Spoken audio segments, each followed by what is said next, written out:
Well, I've tried to pretend it was fun, and it was, for me. But the simple fact is, I've probably rambled off more viewers to their sleep with this challenge than if I'd read an hour's dissertation on the whole fucking franchise's timeline. It's just too hard to make the gameplay in a challenge interesting when the main draw of that challenge involves playing without a mechanic the game is specifically designed to be kind to you for not using. Luckily, if the Sigma stages were the saving grace here, then X2 and 3 are going to be just peachy. X2 is where dashing became a mainstay.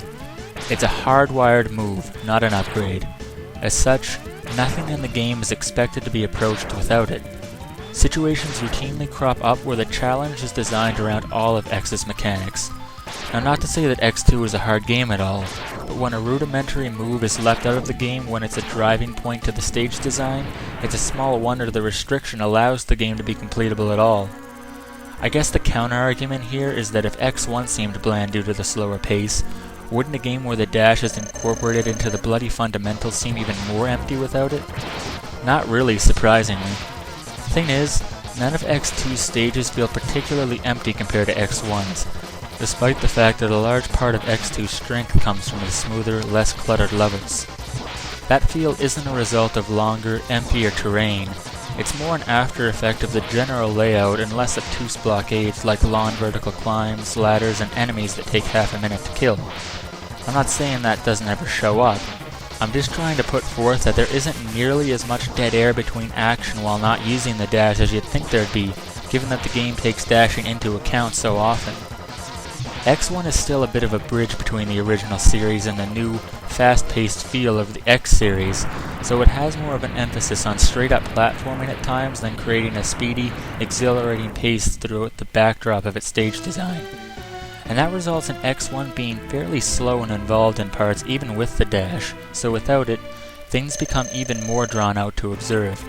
X2's complete turnover for the X series into a rapid-fire action game carries over even when not using the dash, because of the aforementioned manner in which this feeling is achieved. More so than seeming more constant though, X2's version of this challenge is also not nearly the stretch of filler punctuated by small moments of trouble that X1's was. X2 routinely makes the disadvantage of not having the dash available well known, and there's at least a few things per stage where I'm in obvious peril.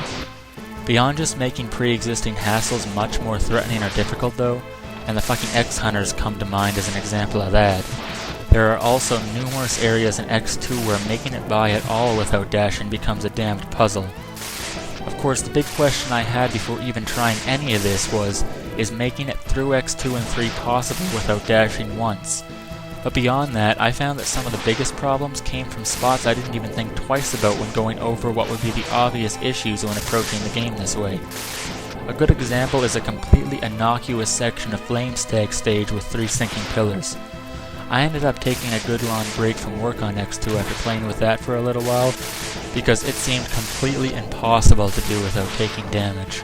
I mean, the main point of this is to do X2 without dashing, so breaking another rule to preserve that here or there isn't the end of the world, but still. I eventually pulled it off totally by accident because I was pissed and I just decided to retry the goddamn jump over and over without seeing any real revelations. It ends up being just barely doable with perfect timing.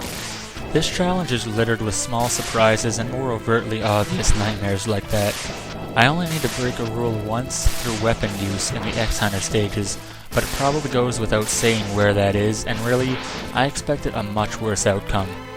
X3's even beyond this since I thought nothing affected X's jump outside of dashing, certainly not any weapons, and getting ride armors wouldn't be any damn use in the places a normal jump isn't enough. Someone cued me into a throwaway mechanic I had no idea about before now, and it gets me through these, along with quite a few other things. Really, I figure X2 and 3 are worth watching just under the guise of the damned things being possible to complete this way at all. Starting out, I figured it'd end up just going as far as it could and then fuck it, I'd dash where it became necessary. I never expected both games to actually be completable without the blasted thing. Anyway, that's me trying to set up the next game as best I can, but hell, if you made it through this asinine 5-minute boss fight, you obviously have a will of steel, so I'm confident I'll see you for X2's intro stage. Until then, this is Hide a Beast getting the fuck out of here.